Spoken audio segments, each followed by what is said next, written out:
Do you ever feel your stomach drop when a friend's texting style suddenly changes? Or notice the exact moment a coworker's tone just shifted? Your mind immediately races, replaying the last 20 minutes and scanning every word you said, trying to determine if you caused that shift.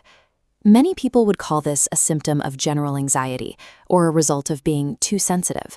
But this state of high alert is often a response to an environment where the rules of engagement were never made clear.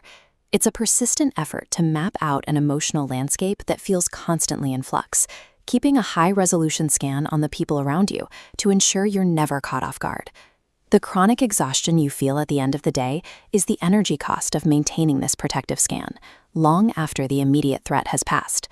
For early humans, social isolation was synonymous with physical death.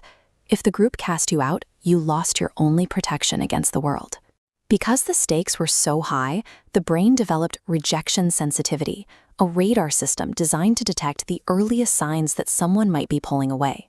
Unlike a physical predator, the danger of being ignored or abandoned doesn't announce itself with a loud noise. It arrives in the gaps between words. To stay safe, the brain learned to predict the absence of connection. It realized that safety requires spotting a withdrawal before it becomes a total separation. When abandonment comes quietly, the brain's primary concern shifts to the unannounced loss of safety, keeping the nervous system on a permanent, watchful guard. In this state, the brain transitions from observing a social interaction to aggressively mining it for data. It starts tracking metrics that others ignore, like a half-second delay in a verbal response or a slight drop in vocal pitch.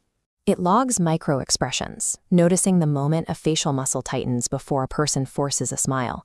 It records changes in physical distancing, the rhythm of a person's walk, and even unconscious shifts in posture.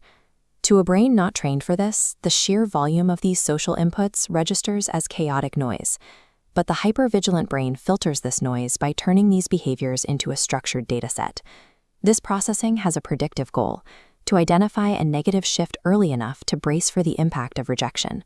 Organizing these points into a pattern creates a sense of certainty, mitigating the fear of being blindsided by an unpredictable environment.